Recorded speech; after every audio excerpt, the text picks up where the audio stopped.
Ela que é psicóloga, especialista na geração burnout. Já apresentei ela assim em outra oportunidade.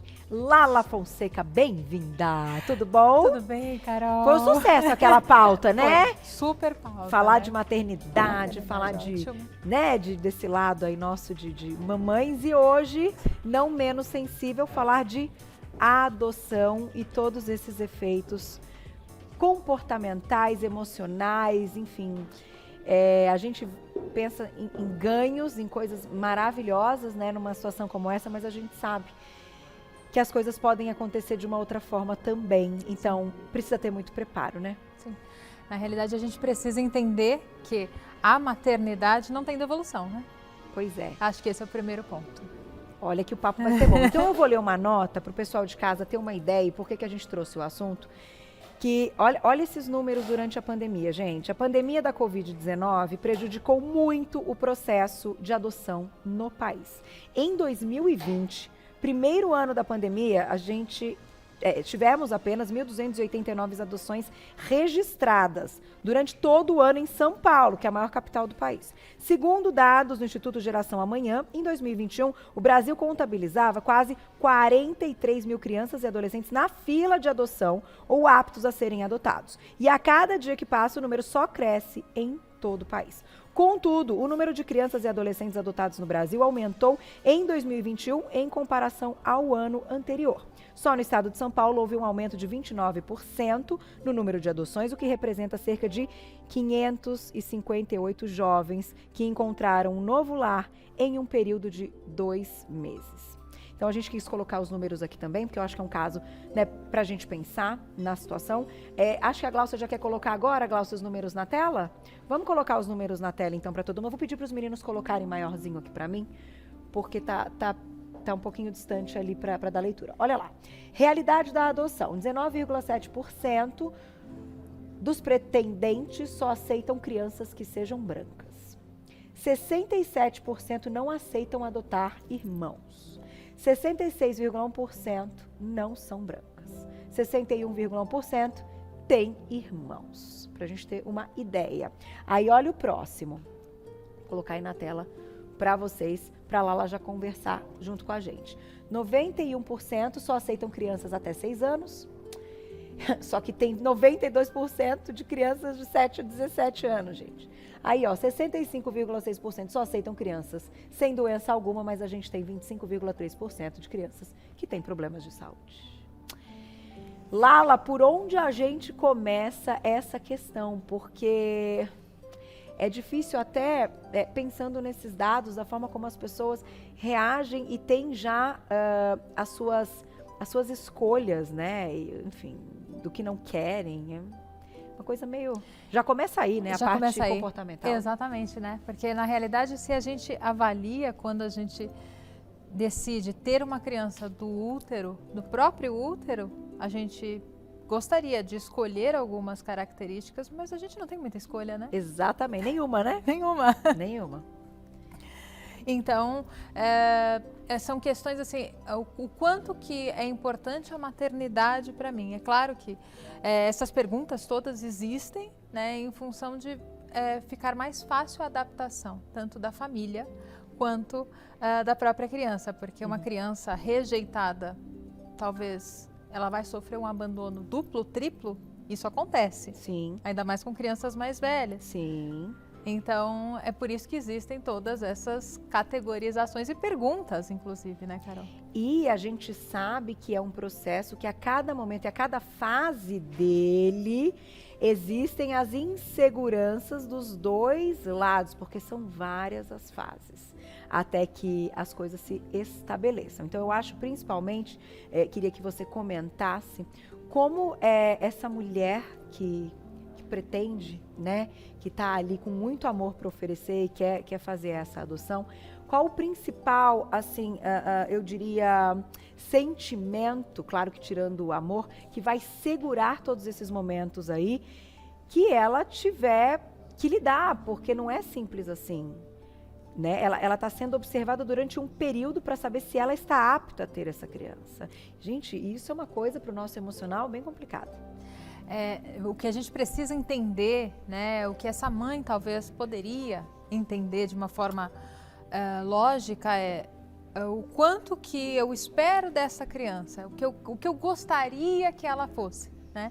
Então esse é um principal ponto para ela entender que, assim, olha, vai ter um processo, não vai ser um processo simples de adaptação dessa criança, da minha adaptação, e vão ter questões difíceis para serem lidadas dentro de casa, seja uma escola que a criança vai enfrentar diferente do que ela já viveria, ou a agressividade que talvez essa criança possa apresentar, e é habitual, é esperado que ela apresente uma agressividade. Vamos lembrar que ela sofreu um abandono, mesmo sendo uma história em que ela perdeu a mãe num parto. Entendi. Também é um abandono, e isso gera uma certa agressividade, porque ela viveu consequências disso. Então, tem um período aí de adaptação, muitos dizem cerca de 1 ano, que é uma adaptação dessa criança. É cerca de 1 ano, né? Por isso eu fui investigar um pouquinho a questão legal da adoção, e neste período de 1 ano, depois eu vou ler uma nota para vocês vão entender porque que eu estou dizendo isso. A mãe biológica pode mudar de ideia, e dentro da nossa lei, tá? Justiça aqui do Brasil, ela pode reivindicar e pedir a criança de volta, mesmo ela já estando em outro lar com uma família que a adotou. Então tem um período de 1 ano provisório. Quase cai para trás quando eu ouvi isso, juro para vocês. Por isso que eu estou comentando. A gente não tem nada a ver com isso, somos nós que colocamos, mas é uma coisa que até arrepia, né? Você conseguir uma adoção. Então você imagina essa mãe durante 1 ano vivendo com um fantasma que de repente a mãe biológica pode voltar e tirar a criança dela. Eu queria entrar nessa parte. É super delicado, né? Inclusive, porque pode haver a solicitação, então, de uma outra mãe, dessa criança retornar, ou seja, ela vai perder aquele filho, toda aquela expectativa, e a adaptação da própria criança, né? A dificuldade que a criança está enfrentando em se apegar, e aí eu vou ser abandonada de novo, porque essa mãe que está adotando, também, para a criança, fica interpretado como estou sendo abandonada novamente, a minha mãe não me quis, a minha segunda mãe. Dependendo da idade, ela nem vai saber o que está acontecendo. Exato. Mas, sim, é interpretado como um segundo abandono. Então, aí a gente tem uma criança se sentindo rejeitada pela segunda vez e uma mãe que tem um amor desse 1 ano de convivência sendo também obrigada a devolver. E uma outra mãe, que é a mãe biológica, que, enfim, cada criança tem sua história, mas que requer, enfim, e tenta de novo trazê-la. Gente, é complicada a história. Sim. Eu vou lá e já volto, até porque eu quero deixar um tempo para vocês mandarem perguntas no @VocêBonitaTV.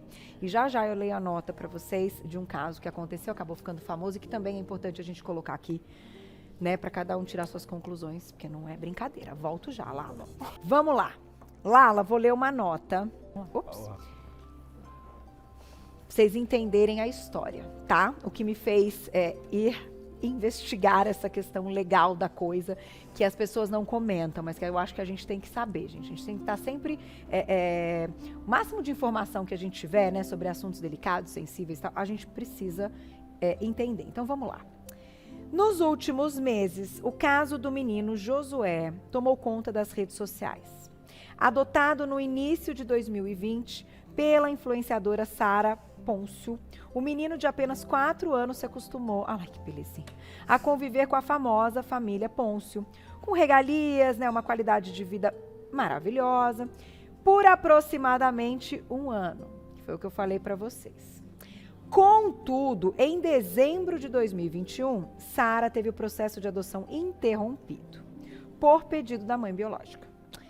Desse modo, Josué retornou para sua antiga família. Sendo uma família mais humilde, o garoto mudou radicalmente de qualidade de vida, contexto social, em menos de 1 mês. Por fim, em 31 de janeiro, a mãe biológica do Josué, Milena, fez uma live no Instagram, revelando que o garoto não havia se acostumado com o novo estilo de vida e que está com saudades da família Pôncio e que estaria disposta a deixar Josué retornar para Sara. Este caso corre na justiça, então a gente não tem como comentar o que está acontecendo, porque é tudo sempre em sigilo e tal. E é isso que saiu como nota, que é por isso que essas são as informações que eu posso, né, passar aqui para vocês. No entanto, é uma coisa que faz a gente pensar, assim, eu não sei nem o sentimento que eu tive, por isso que eu fui atrás. Essa brecha de 1 ano, Lala, É muito tempo, né? eu acho muito. Você falou que eu falei isso para quem me contou, eu falei, mas é muito tempo. É muito tempo para esse arrependimento. Calma, atrasou esse arrependimento de volta? Tem todo um trabalho psicológico para ser feito com esta criança, né? Que ela precisa compreender que ela não fez nada de errado. Acho que esse é o principal ponto. Tá. Porque nós, como seres humanos, a gente busca, né, ser amado pelas outras pessoas. E isso desde o início, quando a gente tem os nossos pais, seja pais de útero materno, Sim. seja pais adotivos. Sim. O vínculo é o mesmo. Sim, amor. Exatamente, amor. E quando a gente sente que a gente pode ser criticado, que a gente pode fazer algo errado e a gente pode deixar de ser amado, esse é o maior terror do ser humano, né? Deixar de ser querido, deixar de ser amado, e isso se pauta muito na nossa questão do afeto e dos nossos vínculos futuros. Sem dúvida. Tá? Então, vou fazer o seguinte, as meninas separaram algumas questões importantes para você comentar. Então, vamos colocar a primeira na tela, olha lá. Vamos falar um pouquinho dessas dificuldades relacionadas ao pós-adoção. Então, a adaptação, aí pensando na criança, olha lá, a fotinho da criança. A adaptação, né, desta criança muito provavelmente vai ter aquela questão da agressividade. Da agressividade, isso tá? é comum. Isso é comum, é o habitual, é o esperado. Sim, deveria ser o esperado, tá? Então, ok, se a criança acaba não tendo agressividade, será que ela poderia ter uma questão de mais tristeza, de tentar saber o que está acontecendo naquele ambiente? Será que o que eu vou fazer, eu vou ser rejeitado novamente, ou vou ser abandonado de novo? Então, tem um período de adaptação. Não dá para fugir disso. Não. E ter grandes expectativas, eu acho, né? Que depois que tudo acontece, acho que vai ser tudo fácil. Tem que ter essa paciência, né? A adaptação existe.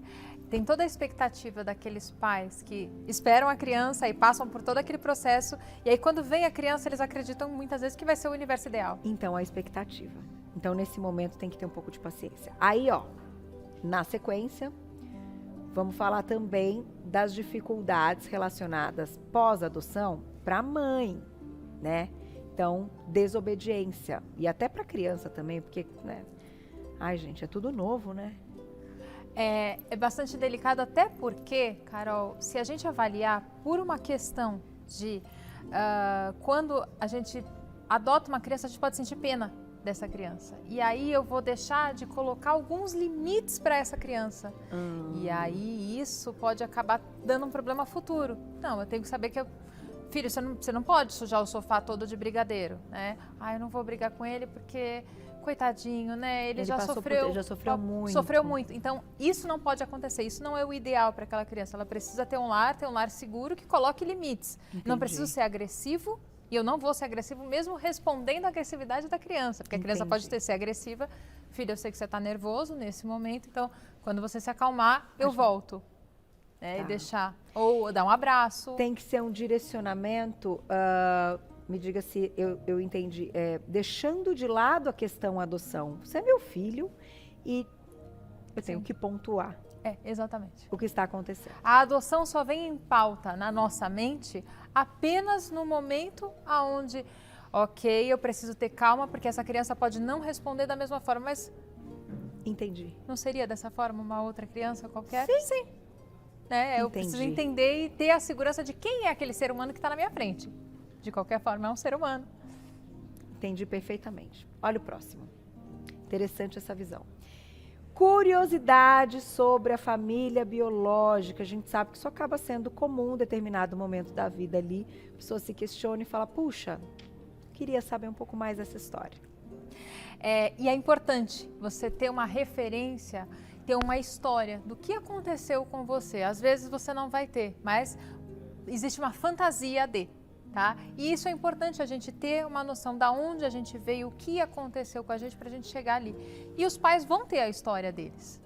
tá? Sem Então é dúvida. importante que essa criança, ela saiba que ao menos ela foi esperada. E você pode até, talvez de muito cedo, você pode começar contando uma história para aquela criança, né? Nessa casa, tinha uma casa que era muito escura e ela precisava de luz, né? E aí os pais começaram a ir em busca da luz dessa casa e encontraram uma outra casa que era extremamente iluminada, com diversas crianças que queriam iluminar e trazer alegria e cor para as casas. E assim a gente encontrou a luz da nossa casa e a alegria da nossa casa. E um dia essa criança pode até perguntar: qual é o nome dessa criança que trouxe a luz? E aí você conta que é ela. Tem uma idade que você acredita que seja uma idade, eu não vou dizer ideal, mas enfim, que a família tenha essa conversa e que a criança entenda o que está acontecendo? Eu tenho que só colocar mais uma sonora, mas tem uma idade? Desde sempre. Sempre que você está com a criança, você já pode começar a trazer histórias semelhantes. Entendi. E claro, no conforto de cada um no seu tempo, né? Então agora a gente vai ouvir as palavras da Mariana Durati. Ela é analista de comunicação e ela conta da vida depois de ter sido adotada. Olha lá. Boa tarde, tudo bem? Eu me chamo Mariana Durante, eu tenho 32 anos e eu sou adotada. Meus pais me contaram quando eu tinha 20 anos, foi uma adoção ilegal na época e eu não tenho nenhum contato com a minha genitora. Eu nasci no Guarujá, a única informação que eu tenho é que minha genitora não tinha condições de me ter e os meus pais, né, me adotaram como se fosse uma barriga de aluguel. Então eu devo tudo a eles, o que eu tenho. O primeiro sentimento foi de surpresa, mas no fundo, internamente, eu achava que eu era adotada, né? Mas só foi se concretizar realmente quando eu tinha uma maturidade para eu poder entender como que era esse processo. A minha vida não mudou, muito pelo contrário. Meus pais cuidaram de mim, me criaram, me ajudaram a me tornar quem eu sou, a profissional que eu sou, a mãe que eu sou e a mulher que eu sou, a esposa que eu sou hoje. E graças a essa adoção eu pude ter educação, pude conquistar o meu trabalho, conquistar os meus estudos, conquistar a minha vida, minha independência, né? Minha independência financeira, minha independência emocional. No começo não foi fácil, até poder me entender, poder entender esses meus sentimentos, mas no final desse processo, né, tanto com a ajuda do psicólogo quanto com a ajuda do psiquiatra, eu pude entender que foi a melhor opção para mim naquele momento. Eu tive vontade, sim, de procurar minha genitora, mas apenas para conhecer, né, mas essa vontade acabou sendo deixada de lado, até porque os meus pais que me criaram me deram todo esse suporte que eu tenho hoje. E o sentimento é de gratidão hoje.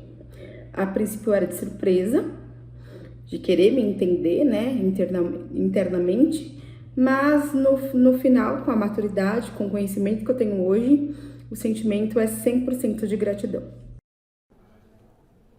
Um beijo, Mari. Que história linda e parabéns, né? Família de amor, né? Eu fico emocionada. Então, vocês sabem, eu falo, não faz essas pautas que eu fico de verdade, né, Lala? Você já me conheceu, eu fico bem emocionada. Então, um beijo, obrigada por compartilhar com a gente. Eu acredito que seja isso mesmo, porque até o momento a pergunta que fica é por que aconteceu dessa forma? Por que eu fui rejeitada? Então, é um sentimento e que tem que cuidar com um profissional, certo?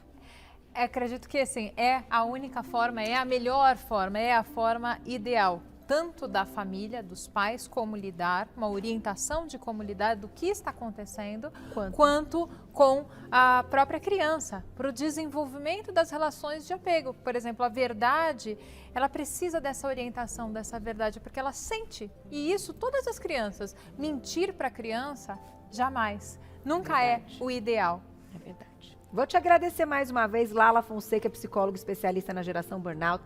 Ela faz um trabalho lindo lá nas redes sociais. Vou deixar aqui para vocês, que é o @PSI, tá? É abreviado, né? .Lala Fonseca, @PSI.Lala Fonseca. Vocês já encontram todo o trabalho dela. Um beijo, obrigada. Adorei. Vamos ficar atentos, gente. Vamos discutir mais essas questões aí para ajudar quem tá do outro lado, né? Obrigada, viu? Obrigada.